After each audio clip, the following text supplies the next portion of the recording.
bill that went down and almost didn't go down because of some complications. But I want to hear your thoughts right here. Was this the move the Golden State Warriors needed to make? You basically gave up on James. I know. I was trying to. That was a climactic pause, you asshole. I wasn't forgetting his name. Okay, it was a climactic pause. You just ruined a pause. That was all theatrics. Do you know anything about the arts? Guess not. Yeah. Okay. Not. Yeah, that was a performance. I was performing. Okay. Get those freaking arms, dude. What do I gotta do? I mean, if you want those arms, you can take some creatine, or we can, head over to one of those like oiled up beaches and ask for some steroids. I have said, me and Luke have joked around. I was like, we live in Miami. I was like, let's just juice one cycle, 8 weeks, and work out like in Speedos with those bodybuilders with like baby oil on the beach. Where like all day we just make videos and then just go lift and like develop our tans. And do steroids. Tan laundry, baby. GTO. You know what I mean? You know exactly what I'm talking about. You just go, just have each other lather each other up with oil. It's not gay. Miami or LA. It's the place to do it. Boca Raton. I actually, dude, I was looking at places. I found some dope ass like office spaces for like $1,200 and like Fort Lauderdale. And Boca Raton areas and West Palm Beach. Nice. Like a couple of places were like $1,000 to $1,500 a month, like a mile or two from the beach. Wow. Yeah, just go record and then hop in the water. Yeah. All right, let's talk about this Gary Payton II trade. And if you guys didn't know, what almost happened was the 4-team deal between the Portland Trailblazers, the Atlanta Hawks, Detroit Pistons, the Golden State Warriors that sent Saddiq Bey to the Atlanta Hawks, James Wiseman to the Detroit Pistons, and 5 second-round picks to the Trailblazers and Kevin Knox as well, with the Warriors receiving 2 second-round picks and Gary Payton II. Gary Payton II supposedly failed the physical due to a core muscle injury that Shail Brian Sutter, MD, explained was, a core issue that like is a structural issue. If he's had it surgically repaired and there's still an issue with it, and his agent and Gary Payton II have denied that he's taken Toradol, but the Warriors and the Athletic reports that the Portland Trailblazers medical staff was giving him Toradol, which is an anti-inflammatory that basically makes you feel like the bee's knees. You can play through it. Now, that's not what we're going to talk about. We're not going to talk about Toradol or anything. Steph Curry used Toradol, and in trades, teams are required to disclose any injuries a player may have or not, and they are not technically required to disclose how those injuries are being treated as a result. The complaints about Toradol pills aren't going to get much traction because that's nothing wrong. Now, if you guys remember, and I made a video on this, Detroit sent Bull back to Denver last year after he flunked a physical. More famously, Oklahoma City rescinded a deadline trade for Tyson Chandler in 2009 due to concerns of his physical and sent him back to New Orleans. And a thing almost happened with the Kyrie Isaiah Thomas trade when Cleveland discovers Thomas's hip was in worse shape than they thought, and the Celtics had to throw in an additional second-round pick. And we've even seen similar disputes between Boston and Jeff Green when Boston sent Jeff Green to Oklahoma City, and,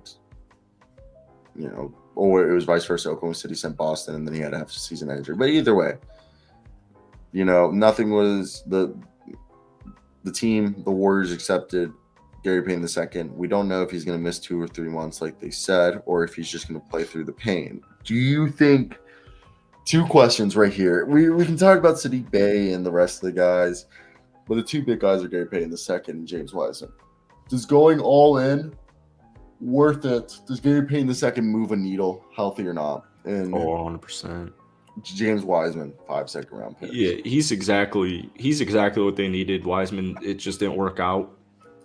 Clear as day, and you have Steph Curry, Klay Thompson, Draymond Green, so you got to make these types of moves.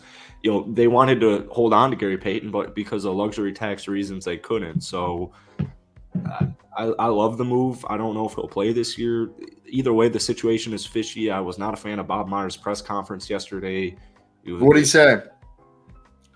He just looked like checked out almost. It's weird because I'm, a fan. He might leave. He probably will leave.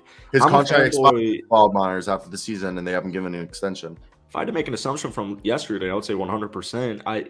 He looked checked out, but it was weird because he's such a he's Batman, and he can be a little awkward, which is funny because he looks like Batman. But he was like, yeah, I mean, I viewed we didn't know he was having any issues because we played him the night before and he looked fine, and it's like, well, you should know he was injured and missed like the whole first half of the season, and he was supposed to be back at the start of the season, and it was just really weird. It's fishy. Golden State's kind of acting like a Karen, but then I know Portland had the Larry Nance situation last year.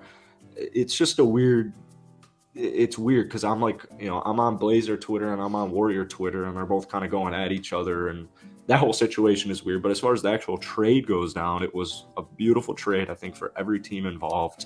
I like Detroit. Just like Marvin Bagley, you're kind of redrafting your guy, and Sadiq Bey fits into what Atlanta needs perfectly. Gary Payton's exactly what Golden State needs, and I love the trade.